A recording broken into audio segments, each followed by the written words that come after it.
ابن سريج رحمه الله عمر بن سريج رحمه الله كتاب جزء فيه أجوبة الإمام جزء فيه أصول الدين أصول الدين মধ্যে তার কিতাবটি পড়ছিলাম। আলহামদুলিল্লাহ আমরা ইমামের বক্তব্য তিনি বলছেন যে আল্লাহ তাআলা যেখানে থেমেছিলাম যে আল্লাহ তাআলা কারোর দিকে তাকাবেন না।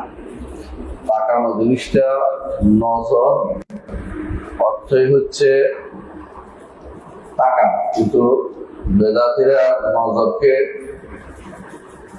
অর্থ অপেক্ষা করা বোঝায়, বুঝছেন তো?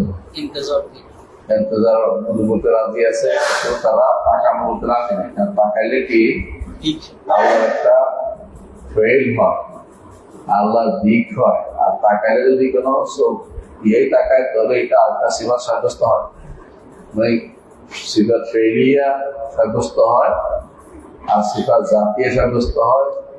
আবার আল্লাহর দিকে তাকানো, তাই না? এটা আবার তারা দিক থেকে পালা, এই সমস্ত কারণে তারা আল্লাহ তাআলা তাকানোকে অস্বীকার করে।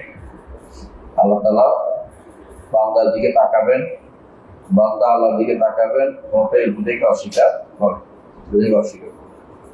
তাই আমরা পড়ি বলা الحمد لله والصلاة والسلام على رسول الله. قال الإمام أبو العباس أحمد بن سريج رحمه الله في صفات الله تعالى: وكلتا يديه يمين ولا ينظر إليه وكلتا يديه يمين.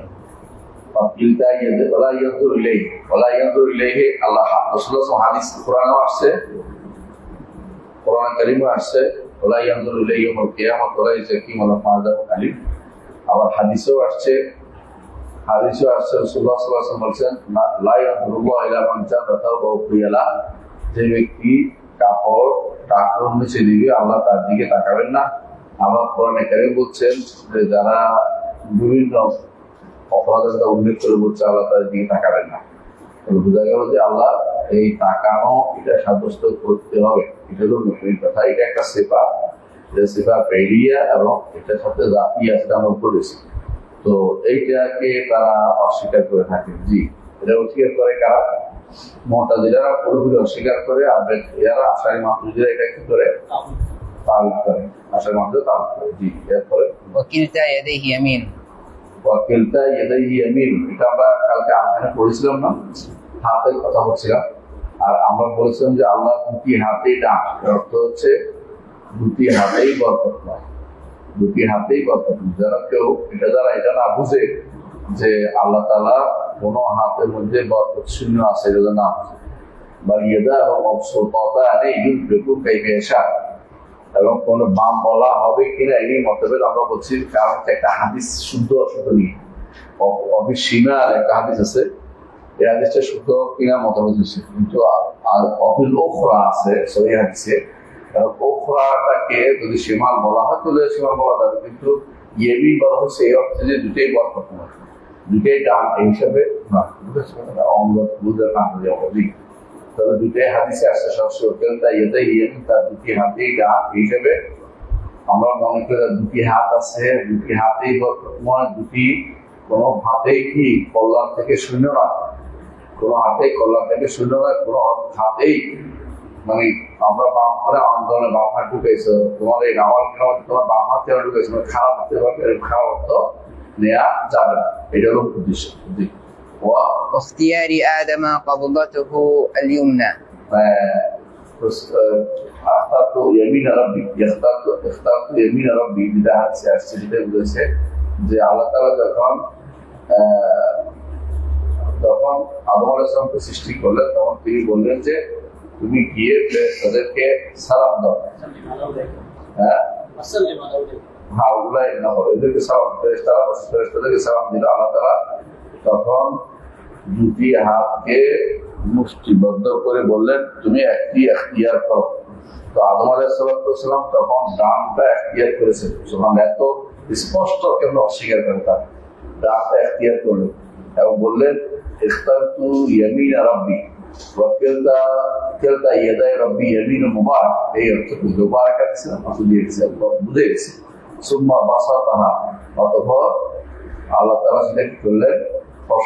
প্রশস্ত করলেন فإذا فيها آدم وذريته فقال أي ربي ما هؤلاء قال هؤلاء ذريتك ইনশা হাদিস তিনি সুনান তিরমিজিতে আসছে সুনান তিরমিজিতে আসছে অর্থ হলো আল্লাহ আদম আলাইহিস সালাম আল্লাহ ডান হাত ইখতিয়ার করেছেন পছন্দ করেছেন বুঝে আসছে আল্লাহ ডান হাত করেছেন জি وحديث القبضة وحديث القبضة قبضة বুঝলেন হাদিসুল কবদা আল্লাহ তাআলা মাটি থেকে আদমকে সৃষ্টি করার জন্য মাটি এক মুষ্টি মাটি নিয়েছে এক খাওয়া কবদা এইটাকে কবদা মানে চালা মুষ্টি আছে বুঝেছো দাদা এই কবদা সাব্যস্ত করতে হবে এটাও সহি হাদিস দ্বারা সাব্যস্ত হওয়ার আয়াতে আছে ওয়াল আরদু জামিআন কবদাতু ইয়াউম কিয়ামতির দিন মুষ্টি আসবে এক মুষ্টি এটা সাব্যস্ত করতে হবে জি তারপরে وله كل يوم كذا نظرة في اللوح المحفوظ এই হাদিসটা অংশে অনেকে উল্লেখ করে কিন্তু এরকম হাদিস চলে আসে যে আল্লাহ তাআলা প্রতিদিন লহে মাহফুজ দিয়ে তাকান এটা তারা কেন উল্লেখ করে আমরা আগেও বলছি এইগুলো উল্লেখ করার তার উদ্দেশ্য হচ্ছে আল্লাহ তাআলা হিসাবস্ত করা নজর এবং আল্লাহ তাআলার চোখ আছে আল্লাহ তাআলা বান্দাকে রহমত করেন এগুলো সাব্যস্ত করে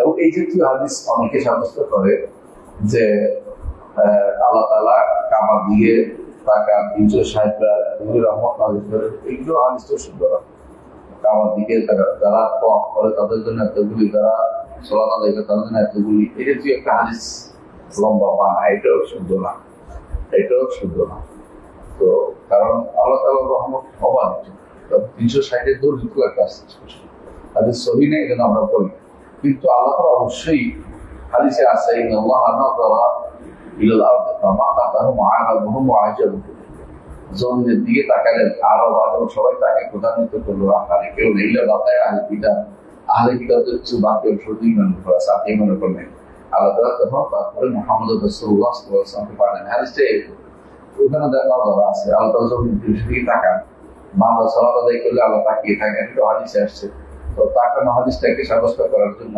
এইটা দুর্বল দিয়ে আমরা কিছু সাব্যস্ত করা জরুরি মনে করি না বুঝে আসছে কথা এখানে একটা হাদিসে উল্লেখ করা হয় ইন্না খালাকাল্লাহু লাওহান মাহফুজান মিন দুররাতিন বাইদা আল্লাহ মাহফুজকে সৃষ্টি করেছেন সাদা মুক্তা থেকে তারপরে তাফাতাহুম ইয়াকুতাতিন হামরা তার দুই পাশে হলো কিসের ইয়াকুতাতিন হামরা লাল ইয়াকুত থেকে কালামুহু নূরুন তার কলম আলো কিতাবুহু নূর কিতাবু আমিয়ানজুরু ফি কুল্লি 360 নাযরা আও মারা ففي كل نظرة منها يخلق ويرزق ويحيي ويميت ويعز ويذل ويفعل ما يشاء وذلك أمثال كل يوم هو بشأن তবে কোনো সন্দেহ নেই কুল্লি ইয়ৌমিন হুয়া বিশান আরো ব্যাখ্যা আছে তার অর্থ প্রতিদিন তিনি কাউকে জীবিত করেন কাউকে মৃত করেন কাউকে রিজিক দেন কাউকে রিজিকে বঞ্চিত করেন এটা সহিহ হাদিস ওটা সহিহ বর্ণনা এই কুল্লি ইয়ৌমিন হাদিস কিন্তু সালাসামা সিদ্দিন নাযরা নিয়ে কথা 360 টাকা এই হাদিসটি হাকিম আছে কিন্তু হাকিম সনদটা দুর্বল সনদটা কি এই জন্য আমরা একটু সাব্যস্ত না করলেও সাব্যস্ত কোনটা হচ্ছে নজর সাব্যস্ত হচ্ছে বুঝতে পারছি অনেকগুলো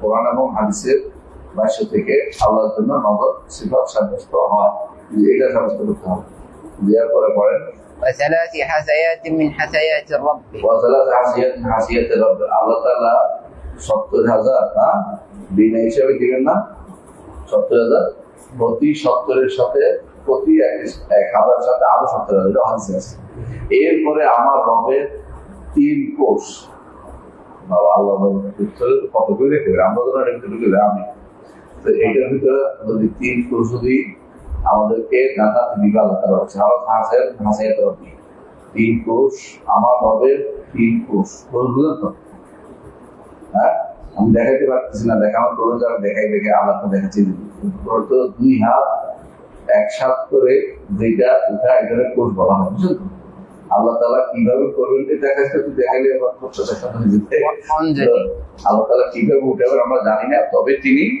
দুই হাত দিয়ে, হ্যাঁ, 3 কোষ বিনা হিসেবে জান্নাতে দিয়ে, অঞ্জলি, হ্যাঁ, 3 অঞ্জলি। 3 অঞ্জলি বলে, অঞ্জলি বলবো, হ্যাঁ। তো মুঠ না, এটা বুঝছেন, মুঠ হলো কমটা, আর কোষ হলো 2 হাত দিয়ে দিতে হবে। তো 2 অঞ্জলি বিনা হিসেবে জান্নাতে দিয়ে দিবে।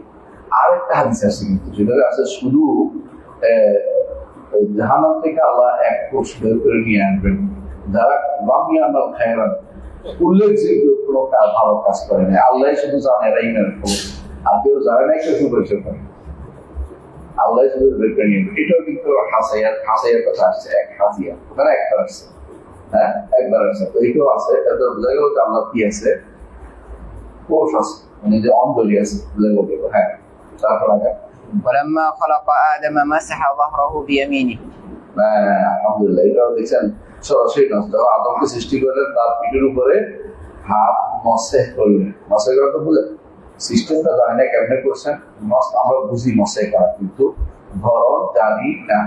তারপরে কি বলছেন, সেখান থেকে এক মুষ্টি নিলেন, জান্নাত ওলা উবালি, এগুলি জান্নাতের জন্য আমি কোনো পরোয়া করি না। দেখছেন তো, আমল আগে এগুলিকে আল্লাহ নির্ধারণ করেছেন। আপনি তো আমল করবো বলে নির্ধারণ করছেন, এটা হ্যাঁ, এটাতে ভুয়া কথা বলবেন না। আসহাব ইয়ামিন, ডান হাত, আসহাব ইয়ামিন এবং আসহাব ইয়ামিন, এটা ওয়াকাবাদা কাবদাতান উখরা, আরেক মুষ্টি নিলেন, ওয়াকালা, এবং বললেন হ্যাঁ দিবেন না, ওরা উভয় লোকটি জাহান্নামের জন্য আমি কোনো পরোয়া করি না। কারণ আল্লাহ এগুলিকে এইভাবে নির্ধারণ করছেন যে কে জান্নাতে যাবে, কে জাহান্নামে যাবে। ولذلك خلقهم أصحاب الشمال কেমন ثم ردهم في صلب آدم عليه الصلاة والسلام। তারপর এগুলিকে আদমের পিঠে আবার তারপর করলেন যে এরা জান্নাতে যাবে, দুটি আদমের পিঠে যে এরা যে আদম সন্তান হিসেবে আসবে, হ্যাঁ, জাহান্নামা মিনাল জিন্নাতি ওয়ান নাস আজমাইন। আল্লাহ সিদ্ধান্তের কথা বলার অধিকার আমাদের নাই। এই জন্য আল্লাহ তাআলা জান্নাত নির্ধারণ করেছেন, কে জাহান্নামে নির্ধারণ করেছেন আগে। এই জন্য সবসময় কান্নাকাটি করতেন এই কথা বলে যে আমি জানি না আমি কি কোন কবজাতে পড়েছি, আল্লাহ তাআলা কোন কবজাতে ছিল আমি জানি না। এটা বলতেন না আমি কোথায় যাবো, এটা না, কোন কবজায় ছিলাম এটা বলতেন তারা। বেশিরভাগই কান্নাকাটি করতেন, কারণ পূর্বটাই গুরুত্বপূর্ণ, যে আগে কোথায় ছিলাম। হ্যাঁ, ভয়াবহ হচ্ছে বর্তমানে বেশিরভাগ মানুষ, ভয়াবহ হচ্ছে তাকদীরের মাসালায় সবচেয়ে বিভ্রান্তি লিপ্ত। হানাফি বলেন, আহলে হাদিস বলেন, হ্যাঁ, সালাফি নামধারী অনেকেই বলেন তাকদীরের মাসালায় এইটা স্বীকার করতে পারে না যে আল্লাহ সব নির্ধারণ করে রাখছেন আগেই, এই কথা শুনতে তারা রাজি না। এইটা না শুনলে, এইটা না মানলে ঈমান নাই, এইটা না মানলে ঈমান নাই, এটা না মানলে কাফের, এটা না মানলে ঈমান নাই, এটা না মানলে কাফের। আল্লাহ আগে থেকে সব নির্ধারণ করে রাখছেন কে জান্নাত যাবে, কে জাহান্নামে যাবে। তাদেরকে দিয়ে ওই আমলই করাবেন যে যার জন্য যাকে সৃষ্টি করা হয়েছে। জান্নাতের জন্য সৃষ্টি করলে জান্নাতের আমল করাবেন, জাহান্নামের জন্য সৃষ্টি করলে জাহান্নামের আমল করাবেন। আমার দরকার কান্নাকাটি করি, সারাক্ষণ কান্নাকাটি করতে থাকে, আল্লাহ আমি যেন ওই কবজাতে না যাই যে কবজা জাহান্নামের ছিল। আল্লাহ আমাকে দয়া করে, আপনার একান্ত দয়া আমাকে জান্নাতের পথে পরিচালিত করুন। আপনি যে পথে নেয়ামত রেখেছেন, সিরাতাল্লাযীনা আন'আমতা আলাইহিম, এই পথে আমাকে রাখবেন। অন্য পথে আমি যেতে চাই না, আমি ওইটা আগ্রহ প্রকাশ করি না, মানে ওইটার প্রতি আমার কোনো আগ্রহ নেই। ওইটা কারা যেতে চায়? অহংকারীরা গর্ব করবে আমি এটা করছি, এটা করছি। অহংকার আসলেই বরবাদ হয়ে যাবেন। হ্যাঁ, তখনই আপনার কিতাব চলে আসবে, জাহান্নামের নাম লেখা আছে, বোঝা যাবে। বুঝলেন, অহংকারের একটু পড়া। যারা আল্লাহর কাছে সবসময় বিনয়ী থাকে, আল্লাহ তাদের কখনো দ্বিতীয় কবজাতে রাখেন না। এই জন্য বোঝা যায়, এইভাবেই বুঝতে হবে দুনিয়ার লোকে কেউ শেষ পরিণতি সম্পর্কে জানে না, শুধু প্রাথমিক অবস্থা বুঝতে ভালো, আলহামদুলিল্লাহ মৃত্যুটা ভালো লক্ষণ, হ্যাঁ, খাতেমা বোঝা যায়। কেউ বলতে পারে না জান্নাত না জাহান্নাম। সারা জীবন আল্লাহর কাছে ইবাদত করে যেতে হবে যে আমি যেন দ্বিতীয় মুষ্টিতে না পড়ি, দাসত্ব করে যেতে হবে। এই বিষয়ে যেমন আল্লাহর কাছে দোয়া করে যেতে হবে, ইস্তেগফার করে যেতে হবে। যে ব্যক্তিগুলি করে যাবে সে ব্যক্তি মৃত্যুর পরে বুঝতে পারবে, সেই তো বুঝতে কেউ তো জানতেছে না, এটা জানা কোনো উপায় নেই। একমাত্র মুহাম্মদ রাসূলুল্লাহ সাল্লাল্লাহু আলাইহি ওয়াসাল্লাম যাদেরকে নাম বলে দিয়েছে তারা ছাড়া আর কারোর জন্য জানার কোনো সুযোগ নাই কে জান্নাতি বা কে জাহান্নাম, বলতে কেউ পারবে না, কারো অধিকার নেই।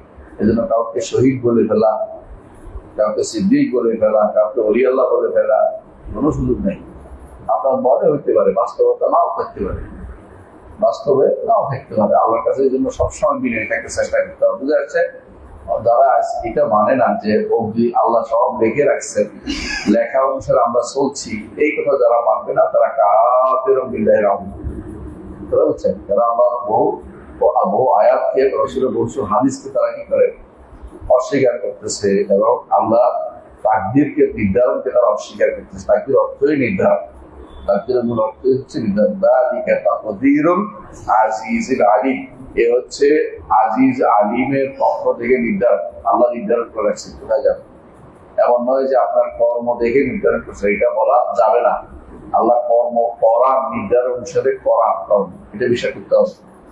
তো আপনি যদি কোনো ইবাদতে লিপ্ত থাকেন, বাড়াবাড়ি না করেন, আল্লাহর দ্বীনের জন্য আপনি ভেজা থাকেন, আল্লাহর কাছে অহংকারী না হয়ে যান সারা জীবন, তো দেখবেন যে আল্লাহ ইনশাআল্লাহ আপনাকে বুঝতে পারবেন। মরার পরে তো আরেকটাকে বোঝার সুযোগ বলতে, মরার পরে আপনাকে বলারও সুযোগ নেই যে আমি তো বলি আল্লাহ দিয়ে গেছি, বলার তো সুযোগ নেই। বোঝা গেল কেউ যেন মৃত্যুর পরেও যেন বলতে না পারে যে আমি তো বলি আল্লাহ হয়ে গেছি, আল্লাহ ব্যবস্থা করছি।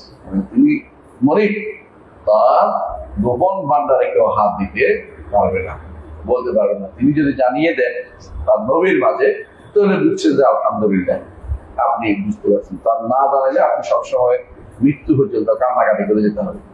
একজন মানুষ কতক্ষণ কাঁদবে? মৃত্যু পর্যন্ত। মৃত্যুর পরে আপনার শান্তি, আর কিছু রাখবেন। মৃত্যুর আগ পর্যন্ত কান্নাকাটি করে যাবেন যে আল্লাহ যেন আমাকে ওই মুষ্টিতে রাখে, যেই মুষ্টি, ওই মুষ্টিতে আমার অন্তর্ভুক্ত থাকি। কিন্তু সেটা হয়তো হয়ে দিতে হবে, কিন্তু যে ব্যক্তি কাঁদবে সে ভালো মুষ্টিতে, মানে যে মুষ্টিটা ভালো মানুষের মুষ্টিতে। আর যে ব্যক্তি কাঁদবে না, অহংকারী হবে, সে দ্বিতীয় মুষ্টির লোক বোঝা যায় মানুষের কাছে, কিন্তু আমরা স্পষ্ট করে বলতে পারবো না, কারণ আমাদের কাছে গাইডের কোনো সংবাদ নাই। ইমাম তাহাবী যে বলছে মনে আছে, তাহলে ইলমু ইলমান, ইলমুন মাফকুদুন ওয়া ইলমুন মাওজুদ। একটা ইলম মাফকুদ, হারানো, সেটা হচ্ছে ইলমুল কাদার, ইলমুল গায়ব। আর একটা হচ্ছে ইলমুল মাওজুদ, ইলমুল শারআ। ইলমুল শারআ আমাদের কাছে আছে, ইলমুল কাদার আমাদের কাছে নাই, ইলমুল গায়ব আমাদের কাছে নাই। এটা গায়ব, ওটা পাওয়ার সুযোগ না, ওটা পাওয়ার চেষ্টা করলে কি হবে? কাপড়ে যাবে, এটা পাওয়ার চেষ্টা করতে পারবেন না। কেউ যদি কোনো মানুষের কাছে যাইয়া বলে আমার কি হবে না হবে, সে কি হবে? বারাত, সে 40 দিন এবার বন্ধ হইবে। আর যদি কেউ বিশ্বাস করে গায়েবের দিকে তাকাবেন না। আপনার দায়িত্ব হচ্ছে আমল করে যায় মানু বা কুল্লু মুয়াসসারুন লিমা খুলিকা। এই হাদিসে এত সুন্দর করে আমাদেরকে স্পষ্ট বুঝিয়ে দিয়েছেন রাসূল নিজে। এই হাদিসে বুঝিয়ে দিলেন যে তোমরা গায়েবের খবর দিকে তাকাও না, তোমরা তাকাবে কিসের দিকে? তোমাদের কর্ম কাজ করে দাও, তোমাদের আল্লাহর বিধান মেনে চলো, আল্লাহর শরীয়ত মেনে চলো, ইনশাআল্লাহ আল্লাহ আমরা বিশ্বাস মেনে, এটা মেনে কবর পর্যন্ত পারি, হাত্তা ইয়াতি তখন ভালো অবস্থানে আছে আলহামদুলিল্লাহ। আর যদি না এর আগ পর্যন্ত হাত্তা ইয়াকুনু বাইনাহু ওয়া বাইনাল জান্নাতি কাদরা জিরা, এক বিগত বাকি আছে জান্নাত, সেই সময় যদি কোনো এসে যায় তখন মহাবিপদ। এই জন্য শেষ জীবন পর্যন্ত কোনোদিনই অহংকার করতে পারবেন না যে আমি এটা করছি, এটা ওইটা ওইটা না। বরং আল্লাহ আমাদের যা করাইছে এটা তার নেয়ামত, আমার উপর দিয়ে দিছে। আর যদি না করাই তো আমি বিপদে পড়ে যেতাম। এই জন্য সারা জীবন আল্লাহর কাছে নথি স্বীকার করে, বুঝে আসছে? এটা হলো ইমানদারের কাজ। জি। وحديث القبة التي يخرج بها من النار قوما لم يعملوا ما شاء الله حديث القبة قوما لم يعملوا لله خيرا قط قد عادوا حمما من قائل হয়ে গেছে। فيلقيهم في نهر من أنهار الجنة يقال له الحياة। ما شاء الله। এই হাদিসটা বুখারী মুসলিম আছে। হাদিসটা সেটা কি? জান্নাত আল্লাহ জাহান্নাম থেকে এক কবজা নিবেন। আরেক হাদিসে হাসি আছে, দুইটা বর্ণায় আছে। তো নিবেন যে আল্লাহ এদের যারা কোনো কল্যাণ করেনি, কল্যাণ না করলে জানা যাবে কেন? আমরা এটার অর্থ এটাই যে তারা উল্লেখযোগ্য কোনো কল্যাণ করেনি, উল্লেখ করার মতো কিছু। কিন্তু ইমান না থাকলে জানা যাবে। ইমান একটা আমল, ইমানের একটা আমল, অর্থাৎ কল্যাণ আমল শুধু ইমানিয়াতের মৌলিক ইমান, তার ছিল বাইরে কোনো উল্লেখযোগ্য কিছুই নেই। শুধু আল্লাহকে মানতো, আল্লাহ আর কারণ ইমানগুলি মানতো। যেমন যেটুকু না হলে মোমেন থাকে না, এটুকু তার ছিল। এটা কি বলা হয়? নামমাত্র ইমান। নামমাত্র ইমান ছিল, তবে এটা কল্যাণমূলক, মানে কাজে লাগে এরকম কিছুই না। যাকে দেখে মানুষ উপকৃত হয়, ভালো কাজ করছে, এমন কিছু করে নাই, কিন্তু নামমাত্র ইমানটা তার ছিল। এই জন্য আল্লাহ তাআলা তাকে নামমাত্র ইমান বোঝা যায় ইমান বাড়ে এবং কম। ইমান বাড়ে কম, এটা প্রমাণিত হলো না। এই জন্য তাকে ওখান থেকে আল্লাহ তাআলা তাদেরকে বের করে আনবে। বের করে আরে কোথায় ফেলবেন? তারা কয়লার মতো। হ্যাঁ, হাদিসে আছে যে শব্দ আছে, তাদেরকে দেখতে মনে হবে যেন সাদা হয়ে থাকে না, কোনো পানির মধ্যে দেখবে যে কিছু উঠলে দেখুন ইয়ে আসে, বিভিন্ন বন্যা আসলে বন্যা আসলে ইয়াগুলো জমা হইয়া যায়, ময়লাগুলো বেশি আসে। এগুলি আবার এখান থেকে গাছ উঠে কি এরকম হয়, সাদা গাছ, সাদা সাদা গাছ আছে, কয়েকদিন হলো শক্ত। প্রথম তারা এরকম হয়ে রয়েছে, কালো ছিল, কালো থেকে এরকম হবে। তারপরে ধীরে ধীরে ধীরে ধীরে এরা পূর্ণ মানুষের আলো তাদেরকে জান্নাতে দিবেন। তাদের কপালে লেখা থাকবে জাহান্নামী ইউন, এটা লেখা থাকবে। তো এটা পাবেন কোথায়? সহিহ বিশ্বকোষের দ্বিতীয় খণ্ডের মধ্যে এটা উল্লেখ করেছে, বিশেষ আলোচনা আছে, তখন দেখে নিন ইনশাআল্লাহ। তো এই তারপরে আল্লাহ তাআলা এরপরে এগুলিকে আবার মিটিয়ে দিবেন, যেহেতু এটা আল্লাহ একান্ত আল্লাহর পক্ষ থেকে এটা অনুদান তারা পাইছে জাহান্নামী। হ্যাঁ, এরা কোনো কারো সুপারিশে আসেন, সুপারিশ করেনি। এই জন্য তাদের নাম হবে আহসানটা, তাদেরকে বলা হবে ওতাকাউর রহমান। তাদের ওতাকাউর রহমান তাদেরকে আদর করছে, জাহান্নাম থেকে মুক্ত করছে। জি। وحديث الكف حين عرج النبي صلى الله عليه وسلم ووضع كفه بين كتفي فوجدت برد أنامله بين ثديي. طيب এইটা আরেকটা হাদিস আছে রাসূলুল্লাহ সাল্লাল্লাহু আলাইহি ওয়াসাল্লাম, হাদিসটা সহিহ, যেটা অনেকেই মানতে পারে না যে আল্লাহ তাআলার হাত আছে। রাসূলুল্লাহ সাল্লাল্লাহু আলাইহি ওয়াসাল্লামের মেরাজ কি প্রকার হয়েছে? একটা হলো আত্মিক মেরাজ, একটা হলো শারীরিক মেরাজ। শারীরিক মেরাজের ঘটনা এটা না, এটা যে হিনা ওরেজা নবী সাল্লাল্লাহু আলাইহি ওয়াসাল্লাম ওরেজা আয় মেরাজ মানান, তিনি স্বপ্নে দেখছেন। এই হাদিসের শব্দ আছে, সেখানে বলছে যে আমি আমার রবকে স্বপ্নে দেখি, তিনি আমার বুকে হাত রেখেছেন। হাত্তা ওয়াজাদতু বা কাঁধে রেখে হাত রেখেছেন, হাত্তা ওয়াজাদতু বারদা আনামিলি, আনামুল আসলি আঙ্গুল বাইনা সাদিয়া, আমার দুই বুকের মাঝখানে কি বাইলাম আমি শীতলতা অনুভব করি। বুঝে আসছে? এটাও সহিহ হাদিস, ইমাম তিরমিজি উল্লেখ করেছে হাদিসটা, কিন্তু বেদাতীরা এটা মানতে পারে নাই। বেদাতীরা এটা মানতে পারে নাই, বুঝে আসছে? বেদাতীরা মানতে পারে নাই, কারণ তাদের কাছে আল্লাহ তাআলার আঙ্গুল নাই। হ্যাঁ, আমাদের কাছে আছে, মনে বিশ্বাস করি, কারণ হাদিসে আছে এবং এটা সহিহ হাদিস। এবং বোঝা গেল যে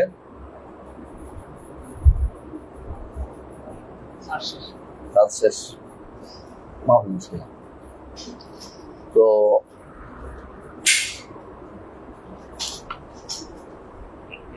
চাটা খেয়ে নিই।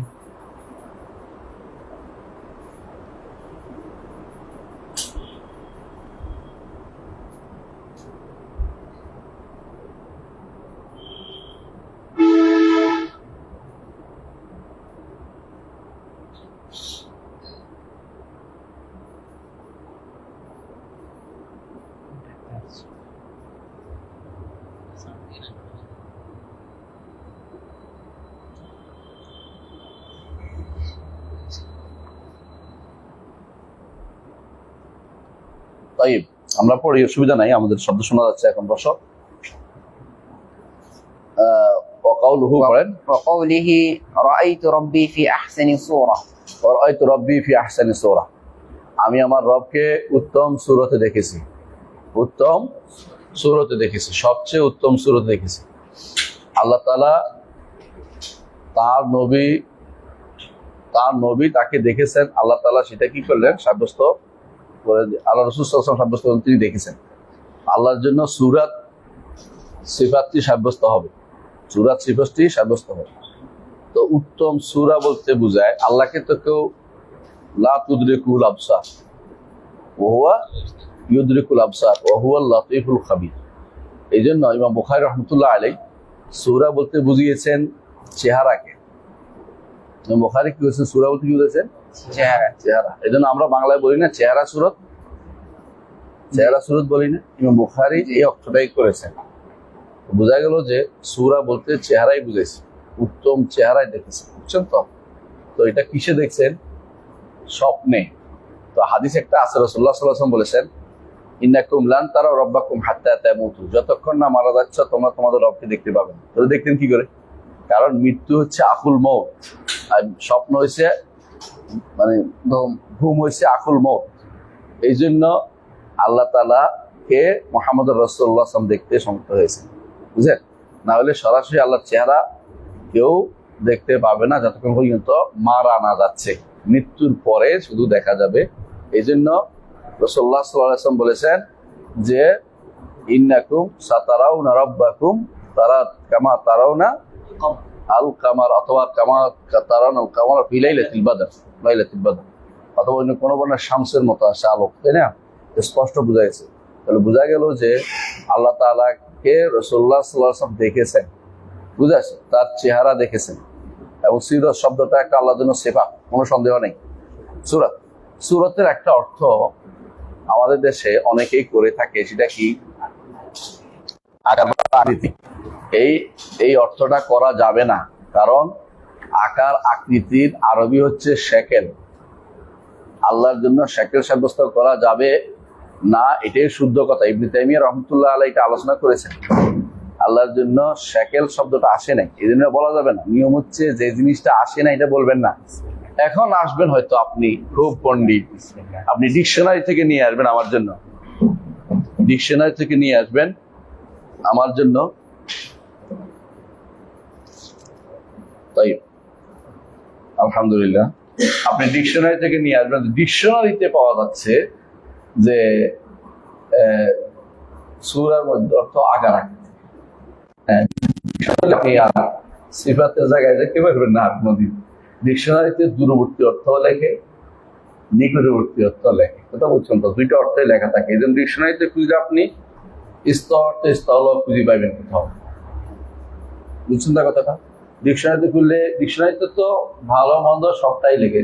ফি আদনা মুলা আবেসা, সামান্যতম একটা সম্পর্ক থাকলেই ডিকশনারিতে অর্থটা লেখে। কারণ এর কাছাকাছি অর্থ, শব্দ দিয়ে অর্থ, ভিন্ন অর্থ, দূরবর্তী অর্থ, এটাও লেখে। দূরবর্তী অর্থ দিয়ে কখনো আল্লাহর সিফাতকে সাব্যস্ত করা যায় না, কথা বলছেন? সবচেয়ে আকরাব যেটা বোঝা যায় এটা দিয়ে সাব্যস্ত করতে হয়। আর যে শব্দের অনুবাদ লাগে না ওই শব্দ অতিরিক্ত অনুবাদ করতে হয় না। যদি আপনি বলেন চেহারা ভালো, যদি চেহারা বলেন না, সুরত বলো, ফুরত বলেন, সুরত ব্যবহার আছে বাংলা ভাষায়, বলে না চেহারা সুরত ব্যবহার আছে। আর যদি না থাকতো তখন আমরা এটাকে অর্থ প্রদান চেষ্টায় আরো নামটার কোনো অসুবিধা ছিল না। কিন্তু আকার আকৃতি কেন বলি না? হ্যাঁ, কারণ তামসিল হয়ে যায়, তামসিল, এবং এটাই হচ্ছে কাইফিয়ত নির্ধারণে চলে যায়, নিষিদ্ধ কাইফিয়ত। বুঝা যাচ্ছে? নিষিদ্ধ কাইফিয়তটাই শরীর যে নিষেধ করা হয়েছে, এই নিষিদ্ধ কাইফিয়তে চলে যাচ্ছে, তাসবিহ এবং তামসিলে চলে যায়, বুঝছেন? এই জন্য আকার আকৃতি শব্দগুলি ব্যবহার করা যাবে না। আপনি এখনো দেখেন একটা বাংলা ভাষায় সাকার পূজা বলতে বোঝায় মূর্তি পূজাকে বোঝায়, মানে আকার বিশিষ্টের পূজাকে সাকার পূজা বলে। যেই কোনো ডিকশনারিতে খুঁজে দেখেন সাকার পূজা মানে হচ্ছে কি, যে মূর্তি পূজাকে সাকার পূজা বলে। এই জন্য তারা বলে নিরাকারের পূজা ছেড়ে আমি সাকারে এসেছি, মানে মূর্তি পূজা যারা করে ওরা এটা বলে। তো সাকার পূজা, সাকার নিরাকার দুটেই আল্লাহর জন্য ব্যবহার করা যাবে না, কারণ এটা আসে নাই। তবে নিরাকার বলতে যদি কোনো, এটা বেশিরভাগ মানুষ যারা এটা বুঝায় যে যার কোনো গুণ নেই, এটা তো মহা মুসিবত। এইটা মোটেই এটা ব্যবহার করা মানে আল্লাহকে অস্বীকার করে। আর সাকার বলতে বুঝায় তামসিলে চলে যায়। এই জন্য দুইটা শব্দ থেকেই দূরে থাকতে হবে। এই বিষয়ে একটু লম্বা আলোচনা করেছি। একটা বই আছে, হ্যাঁ, আকীদার 100টা প্রশ্ন উত্তর, ওটা একটা বই আছে, দেখছিলাম বইটা। ওই বইয়ের মধ্যে এটা বিস্তারিত আলোচনা করেছে, আপনারা পড়বেন ইনশাআল্লাহ। এরপরে পড়েন, হ্যাঁ, وقوله خلق آدم على صورته তাহলে এই সূরা আল্লাহর জন্য কি হচ্ছে, সূরা সাব্যস্ত করা হচ্ছে। হ্যাঁ, এরপর ব্যাখ্যাটা দেখবেন। হ্যাঁ, وقوله لا تقبح الوجه فإن الله خلق آدم على صورة الرحمن লা তুকাব্বিহিল ওয়াজহা, দেখছেন তো, চেহারাকে, তোমার চেহারা দেখতে খুব নিকৃষ্ট, এগুলো বলিও না কারণ, কারণ চেহারা সৃষ্টি করছে কি? আল্লাহ। বুঝে আসছে কথাটা? তা আল্লাহ তাআলা আল্লাহ খালাকা আদম আলা সূরাতির রহমান, আদমকে সৃষ্টি করছে রহমানের সূরত। কেউ যেন আবার এটা অপব্যাখ্যা না করে আদমকে আদম সূরত সৃষ্টি করছে, এটা করতে হলে কথার অর্থ হয় না। যেহেতু আমি চেহারা বিশিষ্ট আল্লাহ, আদমও চেহারা বিশিষ্ট, আদম চেহারা বিশিষ্ট, আল্লাহ চেহারা বিশিষ্ট, এই জন্য এই হলো মূল আলোচনা। এই নয় যে আদমের চেহারা আল্লাহর চেহারার মতো, এটা বলা যাবে না, বুঝছেন তো? বরং বলতে হবে আল্লাহ তাআলা, তোমরা কাউকে তার চেহারার কারণে কাউকে বিদ্যুটে তাকে গালি গালাজ করিও না। হ্যাঁ, আল্লাহ তোমার চেহারাকে করে দেখ, সেই করে দেখ, মানে গালি গালাজ করে না, তো চেহারা উঠে ফেলো, তোরা এই করো, তোর চেহারা বিদ্যুটে এই করো সেই করো, যায় না। কারণ আল্লাহ তাআলা আদমকে চেহারা বিশিষ্ট সৃষ্টি করেছেন, তিনিও চেহারা বিশিষ্ট, এই হলো উদ্দেশ্য। এই নয় যে আল্লাহ তাআলা আদমের চেহারা আল্লাহর চেহারার মতো, এটা বলা যায় নাই, এই কথাটা মনে রাখতে হবে। এর সূরাতে সাব্যস্ত উদ্দেশ্য। আর একই হাদিসের ভিতরে সূরাতের ব্যাখ্যাও আসছে, তাই না? প্রথম অংশে ওয়াজ, দ্বিতীয় অংশে সূরা, বোঝা গেল ওয়াজহেই সূরা। কথা বুঝছেন? যেমন আল্লাহ তাআলা বলছে কোরআনে কারিমে এক জায়গায় যে যে ওয়াকাল রাব্বুকুম উদউনি আস্তাজিব লাকুম ইন্নাল্লাযীনা ইস্তাকবারুনা আন ইবাদাতি, মানে দোয়াটা ইবাদত, বুঝছেন তো? এখান থেকে নিচে এইভাবে এরকমই এখানেও হাদিসে স্পষ্ট আছে, চেহারা বলতে কি বুঝাইছে, কারণ সূরা বলতে চেহারা বুঝাইছে, হাদিসে স্পষ্ট আমাদের কাছে প্রমাণিত হলো। আল্লাহ চেহারা এটাই করতে হবে। মুখমণ্ডল বলা যাবে, মুখমণ্ডল বলে গুনাহ হবে না, মানে কিন্তু শব্দটা কারো কারো অন্তরের ভিতরে আসতে পারে। সাধারণত মুখমণ্ডল, মুখের একটা ভাঁজ আছে, বাঁকা আছে, আঁকা বাঁকা আছে না, কারো ফাঁসের মতো, হ্যাঁ, কারো চাঁদের মতো, কারো গোল, এইটা যেন চিত্র না ফুটে ওঠে, এই জন্য শব্দটাকে দূরে থেকে চেহারা বলে, বুঝেছ? কিন্তু দুটা একটা একটা প্রতিশব্দ হিসেবে ব্যবহার হয়ে আসছে যোগাযোগ। আমরা চেষ্টা করবো এটাই দূরে থাকতে, কিন্তু ব্যবহার করলে তার উপরে লেগে দেবো না যে হ্যাঁ কুকুরি করে ফেলছে, কিছু বলবো না, কারণ শব্দ এটা একটা একটা জায়গায় চেহারা দেখতে, এটাকে মুখমণ্ডল ব্যবহার করা, দুই শব্দ ব্যবহার হয়। তো আমরা উল্লেখ করবো, চেষ্টা করবো সবসময় ওই শব্দটি ব্যবহার করতে যেটাতে কোনো সন্দেহ না আসে, যাতে কোনো অসুবিধা না আসে, হ্যাঁ, প্রবলেম অ্যারাইজ না করে। আমার সাথে মতো বলবো, মাঝে ইংরেজি আর একসাথে বলতে, আল্লাহ ইয়ারহাম। তো দেখেন এরপরে পয়েন্ট, হ্যাঁ, وإثبات الكلام بالحرف এটা والصوت খুবই গুরুত্বপূর্ণ এই অংশটুকু, ইসবাতুল কালাম, আল্লাহর কথা আমরা সাব্যস্ত করি যে তিনি শব্দ দিয়ে কথা বলছেন। হার বুঝেন তো, মানে বর্ণ, বুঝেন নাই, কি দিয়ে, হরফ দিয়ে কথা বলেছেন। আলিফ লাম মিম যালিকাল কিতাবু, যালিকাল কিতাবু, আমরা যখন উচ্চারণ করি এগুলি আমাদের আমাদের শব্দ, কিন্তু যেটা উচ্চারণ করছি এটা আল্লাহ। হ্যাঁ, এমনি যখন আমি তোমাকে বলি তিনি হাযাল কিতাব, এই শব্দগুলি ঠিকই কোরআনে পাওয়া যাবে, কিন্তু এই শব্দগুলি আমার। আর যখন আল্লাহ তাআলা যেটা জানিয়েছে যে আল্লাহ, এই জন্য হাদিসে কুদসিটাও আল্লাহ, আর হাদিসে এটাও আল্লাহর বাণী, হাদিসে কুদসি আল্লাহর বাণী, আর এই ইয়াটাও আল্লাহর বাণী, কোরআনও আল্লাহর বাণী, তাওরাতও আল্লাহর বাণী, জাবুর, ইনজিল, এগুলি সবই আল্লাহর বাণী। আল্লাহর বাণী হরফ বিশিষ্ট, হরফ বুঝছেন তো, হরফ দলিল হচ্ছে রাসূলুল্লাহ হাদিসে তিনি বলেছেন প্রতি হরফে 10 নেকির কথা হাদিসে আছে। লা আকুলু আলিফুন হারফুন আলিফ লাম মিম হারফ, বাল আকুল বাল আলিফুন হারফুন লামুন হারফুন মিমুন হারফুন, দেখছেন না, মানে হরফ সাব্যস্ত করেছে। তো বোঝা গেছে রাসূলুল্লাহ হাদিসে, তো বোঝা গেল আল্লাহ তাআলা হরফ বিশিষ্ট কথা বলেন, মানা বিশিষ্ট না। মানা হচ্ছে নেই, ভাব, ভাব, আল্লাহর ভাব, আল্লাহর ভাব আপনার কাছে কেমনে গেল? তো জিবরিল তাহলে কি নিয়ে আসলো? জিবরিল আপনার কাছে কি নিয়ে আসলো? এরা এত বিভ্রান্ত যে বলার বাইরে। হ্যাঁ, আশারি মাতুরিদিরা বিভ্রান্ত বেশি। এরা কি বলেছে, এই মুতাজিলারা, আকল বেশি খাটাইতো ওরা। এই জন্য তারা বলছে যে কালামগুলি আল্লাহর বাণী না, আল্লাহর সৃষ্টি, কথাগুলি আল্লাহর সৃষ্টি। ওরা সোজা সবটা ভুল করে গেছে, ভুলটা বলছে এবং কুফরিতে লিপ্ত হয়েছে, মাপ কেছে তারা। আর দ্বিতীয়, আল্লাহ কালামকে সৃষ্ট বললে কি হয়েছে? আল্লাহ কোরআনে বলছে না, কি বলছে? এটা না, আরেকটা আল্লাহ কি বলছে? তাকে জাহান্নামে দগ্ধ করাবো, আমি তাকে জাহান্নামে দগ্ধ করাবো। কারণ আল্লাহর কালামকে মানুষের কালাম বলছে।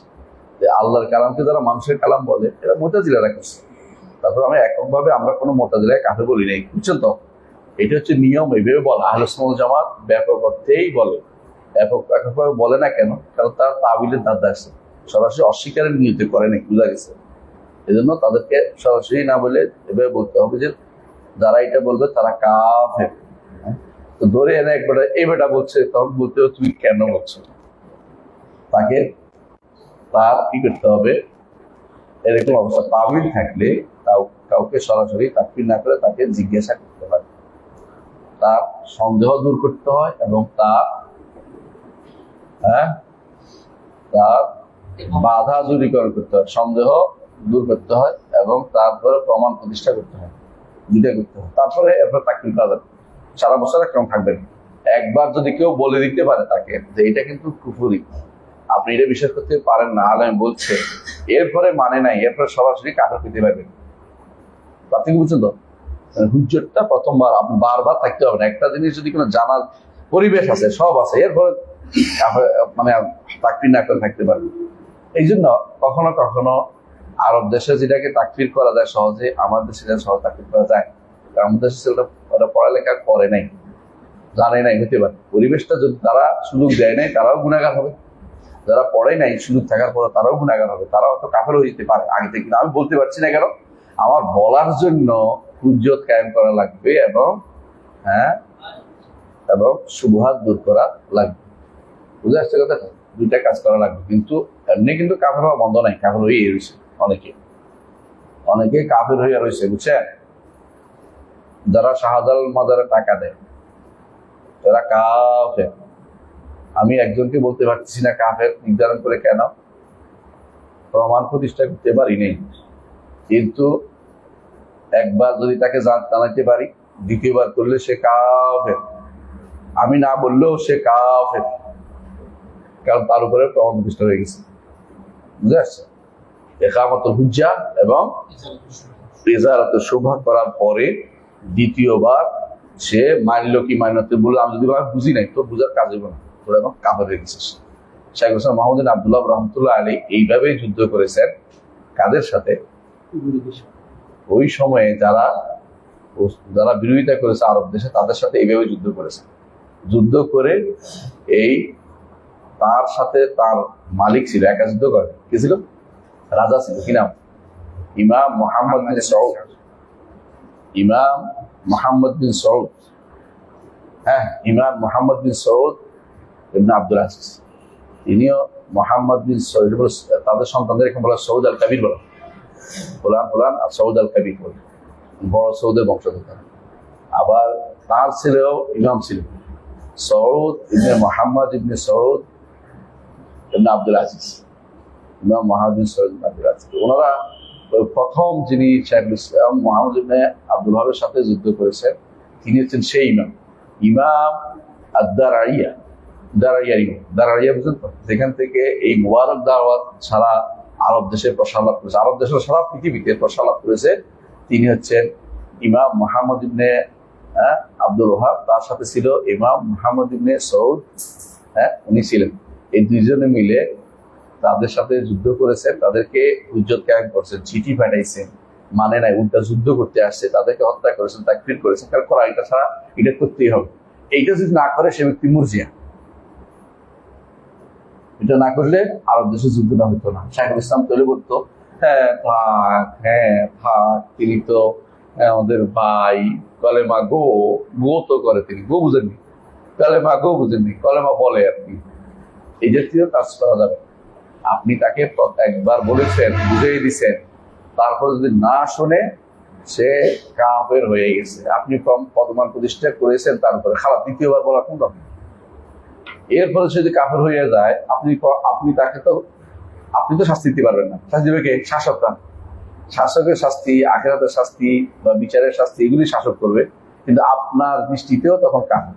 আর আপনি বলেন নাই, কিন্তু সে জানতে পারতো, ইচ্ছা করলেই জানতে পারতো, পুরো সুযোগ আছে, তাহলে সে কাফের হয়ে রয়েছে। আপনি না বললেও কাফের হয় নাই তা কিন্তু না। এই জায়গাগুলি খুবই জটিল জায়গা। এর চেয়ে এদিক সেদিক করবেন, হয় আপনি খারিজি হয়ে যাবেন না মুরজিয়া হয়ে যাবেন। বুঝলেন? মাঝখানে থাকার চেষ্টা করি। গত সপ্তাহে আমি একটা খুতবা দিয়েছিলাম, সুযোগ পাইলে খুতবাটা শুনবেন। মুরজিয়াদের উপর একটা খুতবা দিয়েছি গত সপ্তাহে, এটা একটু শুনবেন। তাই যেটা বলছিলাম, তাহলে বোঝা গেল যে চেহারাকে আল্লাহ তাআলার কালাম কি হরফ বিশিষ্ট, বর্ণ বিশিষ্ট, বর্ণ হচ্ছে আল্লাহ তাআলার কথা। তিনি আলিফ লাম মিম, আলিফ লাম মিম, এভাবে একটা একটা বর্ণ আল্লাহ তাআলা, কাফ হা ইয়া আইন সাদ, আল্লাহ তাআলার বাণী বর্ণ বিশিষ্ট। আল্লাহ তাআলার বাণী, এরা বলে এগুলি মাখলুক। কারা বলে? মুতাজিলারা। আর এরা কি বলে? আল্লাহর বাণী নাই বলে। আল্লাহর বাণী নাই বলে কারা? জাহমিয়ারা। আল্লাহ তাআলা কারোর সাথে কথা বলেন নাই, জাহমিয়ারা বলে। বুঝে আসছে কথাটা? আল্লাহর সাথে কারোর সাথে কথা বলেন নাই, সরাসরি আল্লাহর কোনো বাণী হইতে পারে না, এরা বলে কারা? অস্বীকার করছে। এরা জাহমিয়ারা। যে জাহমিয়ারা কাফের। বাকি রইল একটা গোষ্ঠী যারা আল্লাহর বাণী আছে, তবে আল্লাহর বাণী এ কোরআন আল্লাহর বাণী না, আর কোরআন হচ্ছে কালামে নফসি, কোরআন আল্লাহর বাণীর ভাবের প্রকাশ, অথবা ভাবের একটা হলো কি প্রকাশ, একটা হলো বর্ণনা। যেটাই বলেন, হেকায়া বলেন আর এবারা বলেন, দুইটা বললে সে ব্যক্তি পথভ্রষ্ট, বরং কাফের হয়ে যাবে তাকে বোঝানোর পরে যে এটা আল্লাহর বাণী, আল্লাহ তাআলা এটা দিয়ে কথা বলতে। আল্লাহ বলেন কালাম আল্লাহ। যদি ভাব হয় শোনানো যায় না, শোনাইতে হয় কি লাগে? বর্ণ লাগে। বর্ণ লাগে না? বর্ণ তো উচ্চারণ করে, তাই না? হ্যাঁ, এরপর ওয়াসসাউত, তাই না? এবং আওয়াজ আছে। আল্লাহর বাণীর কি আছে? শব্দ আছে। শব্দ মানে এখানে সৌত বলছি না, শব্দ মানে হলো বর্ণ বিশিষ্ট, এবং সৌত এবং আওয়াজ বিশিষ্ট। আল্লাহর বাণীর আওয়াজ আমরা আগেও পড়েছি, আপনাদের জানেন, এবং কোরআনে কারীমে আসছে হাত্তা ইযা ফুযযা আন কুলুবিহিম ক্বালু মাযা ক্বালা রাব্বুকুম ক্বালুল হাক্কা ওয়া হুয়াল আলিয়্যুল কাবীর। এই আয়াতের তাফসীর ইমাম বুখারী রাহমাতুল্লাহ আলাইহি করেছেন। আল্লাহ তাআলা যখন কথা বলেন ওহী নিয়ে, তখন কান্নাহা সিলসিলাতুন আলা সাফওয়ান, পাথরের উপরে জিনজিরের আঘাত হলে যেমন শব্দ, এরকম শব্দ হয়ে থাকে। এই শব্দ, এটা কিসের শব্দ? এটা কোনো কথার আওয়াজের শব্দ না, এটা হচ্ছে আশার শব্দ, বাণী আশার শব্দ। বাণী শব্দ বলে দেয় তখন তো এই, কারণ তো আপনি তো দিতে পারবেন না, হ্যাঁ, তাসবিহ দিতে পারবেন না, এই জন্য এটা হলো কথার আওয়াজ, আশার শব্দ। বুঝে আসছে কথাটা? এই জন্য শব্দ এটা শোনার পরে কি হয়? ফেরেশতারা বেহুশ হয়ে পড়ে যায়। ফেরেশতারা বেহুশ হয়ে পড়ে যায়। তো সর্বপ্রথম মুসে আসে জিবরিল, তিনি সেটাকে ধারণ করে এবং বলেন যে, তারা তখন মুসে আসে, হ্যাঁ কি বলছে মাযা ক্বালা রাব্বুকুম ক্বালুল হাক্কা ওয়া হুয়াল আলিয়্যুল কাবীর। এইটা হচ্ছে আয়াতের তাফসীর, যেটা ইমাম বুখারী করেছেন। তো আপনাকে সেই তাফসীর দিতে হবে যে আল্লাহর কি আছে, সব আল্লাহর বাণীর, আল্লাহর ওয়াহির কি আছে? হ্যাঁ, আওয়াজ আছে। আল্লাহর ওয়াহির কি আছে? আওয়াজ আছে। জি, এরপরে লুগাতি, আল্লাহ তাআলা বিভিন্ন ভাষায় কথা বলেন, বিভিন্ন ভাষায় কথা বলেন। এখন অনেকে হয়তো বললো আরবি ভাষায় না, আল্লাহ আরবি ভাষায় কথা বলেন, সুরিয়ানি ভাষায় কথা বলছেন, ইব্রানি ভাষায় কথা বলছেন। আল্লাহ তাআলা যে সমস্ত নবী পাঠিয়েছেন প্রত্যেকের ভাষায় কথা বলছে। কি বলছেন? ওয়ামা আরসালনা ইল্লা বিলিসানি কওমিহি আহসানতা। আমি যখনই কোন রাসূল পাঠিয়েছি, তখনই আমরা সে কওমের ভাষাতে তাদেরকে, হ্যাঁ, তাদের সাথে তারা কথা বলছে, তাই না? এবং তাদের কাছে আল্লাহ তাআলা যে ওহী আসতো, কি ভাষায় আসতো? তাদের ভাষা। দুর্ভাগ্য কার? কাদিয়ানির দুর্ভাগ্য, আমাদের না। কাদিয়ানির দুর্ভাগ্যবশত সে তার কাছে ওহী আসতো ইংরেজি ভাষায়। কারণ ইংরেজরা হচ্ছে তার প্রভু, তো এজন্য ইংরেজরা তার ওহী পাঠাইতো, আল্লাহর কাছ থেকে ওহী আসতো না। ইংরেজরা ইংরেজরা শুধু ইংরেজি জানতো, তো এখান থেকে তার শুধু ইংরেজি ভাষায় ওই পাঠিয়েছে, অন্য ভাষায় তার ওই জানতো। জানোয়ার কাকে বলে, মানে সবচেয়ে বেশি নিকৃষ্ট দাজ্জাল, দাজ্জাল এর কাছে ইংরেজি ভাষা পাঠিয়েছে, বুঝছিস তো? অন্য ভাষা না, ইংরেজি ভাষা। কারণ সে চিন্তা করছে যে এই ভাষায় বললে আর জানোয়ার সব হিসেবে বানাইছে, সবগুলো দেখবে যে রসুলের কাছে কোনো একটা মর্যাদার কথা আছে, সেইটা নিজের মতো একটা বানাই দিচ্ছে। এরা সবসময় এটা করে, এরা হাদিসে নবুয়তের দাবিদাররা রাসূলুল্লাহ সাল্লাল্লাহু আলাইহি ওয়াসাল্লামের কোনো একটা মর্যাদা নিয়ে, হ্যাঁ, চিন্তা করে এটা কেমনে নিজের দাবি করা যায়, এটা একটু বসে বসে সিদ্ধান্ত নিব, তারপর দাবি করবে, এরকম একটা দাবি করবে। এটার সাথে নিয়ে গেছে যে আরবিতে আসছে তো বেরেসাইন আরবি মুভি, তখন মনে করছে যে এটা হলে তো আরবরা আমার থেকে এমনি নিবে না, কিন্তু বাঙালি, পাকিস্তানি, হ্যাঁ, ইন্ডিয়ানদেরকে ভালোই ধোকা দেওয়া যাবে। তো নবীউল আজম, আর আজম তো নবী কই, আমি হচ্ছি আজম। জানোয়ার কাকে বলে, এই শয়তান, পুরা শয়তান, ইবলিস। ইংলিশ তো দেখা যায়, দেখা যাওয়া ইংলিশ, মানে চোখের সামনে ইংলিশ। হ্যাঁ, সে হচ্ছে তার কাছে ইংরেজিতে উঠে আসছে। মিথ্যার চরম মৃত্যু, দাজ্জাল, কাযযাব এরা। ওয়াবিল কালিমাতি, হ্যাঁ, কালিমা দ্বারা বোঝা যাচ্ছে আউযু বিকালিমাতিল্লাহি তাম্মা মিন শাররি মা খালাক, আছে না? আউযু বিকালিমাতিল্লাহি রামাত মিন কুল্লি আইনিন লামা শাইতান হাম, তাই না? তো আল্লাহ তাআলা কোরআনে কারীমে বলছে তার কালিমা দিয়ে আছে, কি বলছে কোরআনে কারীম বলছে না, কালিমা থেকে ওয়া তাম্মাত কালিমাতু রাব্বিকা। এই কালিমা দুই প্রকার, কালিমাত শারঈয়া আর কালিমাত কাউনিয়া। কালিমাত শারঈয়া আল্লাহর কি, আল্লাহর বাণী, কালিমাত কাউনিয়া আল্লাহর বাণী, যেটাতে আমরা ইস্তেআযা করি আউযু বিকালিমাতিল্লাহি তাম্মাত, এটা হচ্ছে কালিমাত কাউনিয়া, এটা কালিমাত কাউনিয়া। জি, حقت عليهم كلمة ربك لا يؤمنون وتمت كلمة ربك إن الذين حقت عليهم كلمة ربك لا يؤمنون। এই কালিমা কোনটা? ওই লা আমলা আন্না জাহান্নামা মিনাল জিন্নাতি ওয়ান নাসি আজমাইন, যার উপরে এটা হক হয়ে গেছে সে আর ঈমান আনবে না, জাহান্নামে যাবে। জাহান্নামে যাওয়ার জন্য নির্ধারিত হয়ে গেছে, এজন্য সে আর ঈমান আনবে না। হ্যাঁ, কারণ আল্লাহ ওইটার ভিতরে নির্ধারিত আছে, এই জন্য ঈমান আনার সুযোগটা নাই। তাই আমরা একটুকু থামবো না, আরেকটু পড়ি। ওয়া বিসুয়ার, এবং তিনি সূরা দিয়ে, সূরা শব্দটা বলছে এই জন্য যে অনেকগুলো কালেমার সমষ্টি, অনেকগুলো বাণীর সমষ্টি, এই জন্য সরাসরি সূরা হিসাবে কোনো আসে না। এমনি বলতে পারেন সূরাতুন আনজালনা ফারাদনা, এই হিসাবে সূরাও আল্লাহ তাআলার আয়ার অন্তর্ভুক্ত, কালামের অন্তর্ভুক্ত। ওয়া কালামুল জিবরিল, আল্লাহ তাআলা কথা বলছেন জিবরিলের সাথে, কি দিয়ে? আওয়াজ দিয়ে। কি দিয়ে? আওয়াজ দিয়ে এবং কথা দিয়ে। এই ঠিক আমরা ইনশাআল্লাহ এই কালামুল জিবরিল থেকে আবার পড়বো ইনশাআল্লাহ। কেমন? সুবহানাকাল্লাহু ওয়া বিহামদিকা আশহাদু আল্লা ইলাহা ইল্লা আনতা আস্তাগফিরুকা ওয়া আতুবু ইলাইক। আসসালামু আলাইকুম ওয়া রাহমাতুল্লাহ।